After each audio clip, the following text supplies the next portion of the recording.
Well, let's talk to Astralis. Let's talk to Glaive, who's standing by for the interview, and certainly I'm sure he's got a big smile on his face, and rightly so. Glaive, you've managed to make it to the major. It was certainly a close one. I want to take your mind, though, back to Ancient quickly, if I may, because we looked at your Ancient, we're saying you guys are easily one of the best teams in the world on that right now.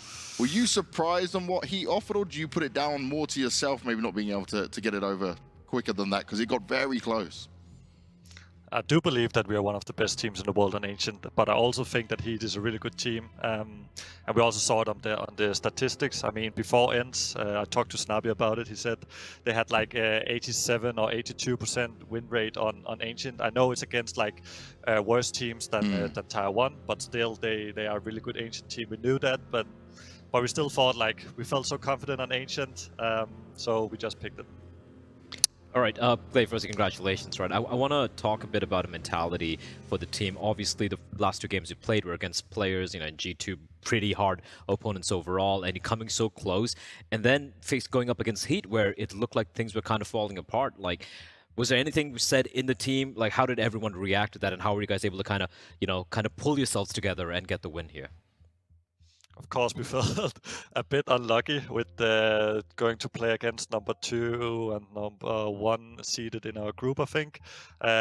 So yeah, that was pretty tough. We also played against ENS, who is a really good team and just was in the final last tournament. So it was a pretty tough group stage for us with the matches, and of course it was pretty sad that we didn't beat G2, because we felt like that's a game we could have won, and we just tried it so many times that we are losing the third map in one way where we feel like we have the upper hand, and it's really rough. But hopefully we have used some of our bad luck now, and when we go to the major, some good luck will hit us, I hope. Glaive, just looking at Astralis moving into this tournament, there's a lot of doubts, like how well you're going to play. I think here some of those doubts were just swept aside to some degree, especially Farlig, his performances. Like, is this team now a team that you feel like is very close to going back to the heights of the old Astralis lineup? I'm not saying like winning 4 majors, but challenging for titles, at least making major playoffs consistent, major tournament playoffs, right? I mean, that's what we work so hard for every day. Practice 8 hours a day, and those hours is only going to be because we want to be title contenders. We want to do good at the major. We're really happy with this one goal that we had to get to the major, even though the route was pretty hard. I'm really happy, and yeah, I'm really satisfied that we were able to do it.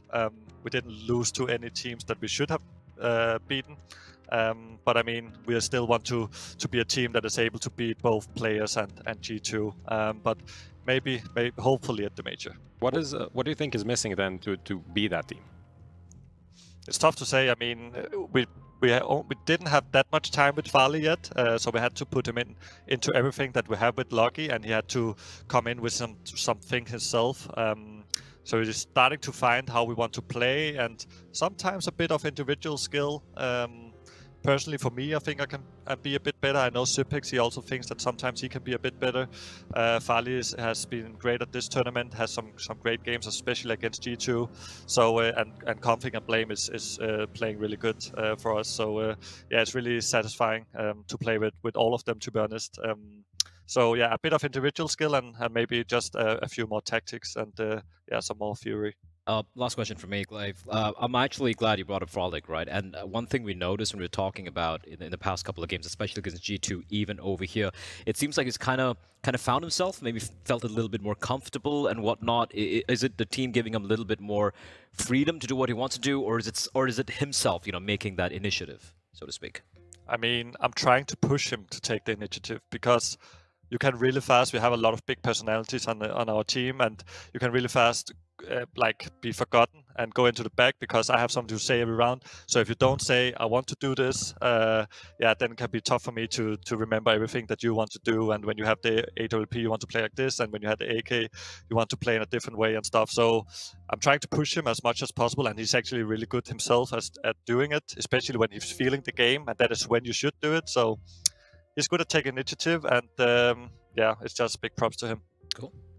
Now, Glaive, before we get to the major, I also want to ask this, right? We've been looking at your dust too and seeing that, especially on the T sides, a lot of these rounds have been coming right down to the last few seconds. See you guys kind of run out of time more often than not. What is it that you feel like is going wrong for you guys? Because we normally look at you guys and say, okay, look, we can get this all together, we can make a good decision. And is there just a disconnect at all, or what do you think it is? Yeah, a little bit sometimes, I think. Especially on the T side, it can be pretty rough when we get behind. I mean, when we practice and we have momentum, maybe we play against a bit worse team sometimes. We actually have pretty good results on those two. That's why we're feeling pretty confident on it. But when we start to lose and maybe they're doing some pushes or we're not winning the rounds we are supposed to, people maybe get a bit afraid and we're not doing the same things that we do in practice, and we kind of change our play style a little bit. So I think that's what hurts us the most. And yeah, of course we need some more tactics, because it's not one of the maps that we have worked the most on, because we want to implement vertigo also. So now we're playing all 7 maps, as you see. So we want to implement that, and that took some time away to go with those 2 and also Mirage. And when you're talking about getting together and having some more tactics, right, and like you just said, you're playing 7 maps, which is incredible as it is, how much time do you think you're able to put into that ahead of the major with not too long to go? You know, you and A are going to have to do, sorry, you and Trace going to have to do some really big brainstorming on this? Yeah, I think so. We need to work hard on the Dust 2. We need to look at some of the best teams and see what we can steal, what fits into our play style on the T side. Maybe change it a bit up on CT side some rounds as well. Have a look at what we're actually losing at. And yeah, I mean, we have some rounds on the T side where we are supposed to win, I think. And if we win those rounds, we start to get the momentum, but we lose those rounds like 5 versus 4 or 5 versus 5, where we're in really good positions to just squeeze them in and stuff like that. And we don't win those kind of rounds. And if we lose those kind of rounds, we're going to have a rough T side, of course. So yeah, T side is extremely tough right now because of the silencer meta. So if you don't win the rounds that you're supposed to, you're going to have a tough time. Yeah, we definitely all know that as well. Well, Glaive, thank you very much for your answers. Congratulations once again on making it to the major, and we'll see you soon in Antwerp. Thank you very much, guys. Well, at least he's well aware of it, right? We've been spotting, what we've been talking about there. But interestingly enough, it's never often, right, in the past, we would hear Glaive mention that tactically they're not there in something, you know?